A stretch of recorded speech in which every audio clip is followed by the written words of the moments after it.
মানুষ এক মাস রোজা করার পরে রেড রোডে নামাজ পড়তে গিয়ে সমস্ত কিছু এই এক মাসের কষ্টকে বিসর্জন দিয়ে এলো।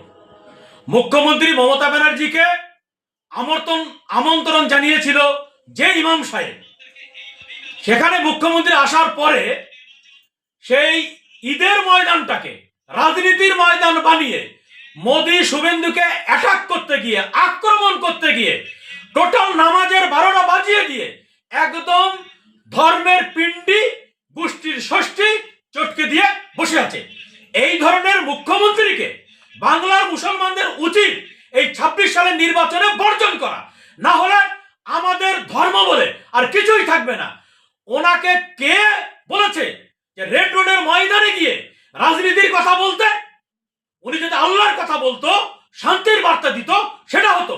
উনি ওখানে শুভেন্দু আর মোদির গোষ্ঠীর তুষ্টি বিচার করার জন্য ওই মঞ্চটাকে ব্যবহার করলেন। এই ঈদ ময়দানে এই ধরনের কথা বলা যায় নাকি?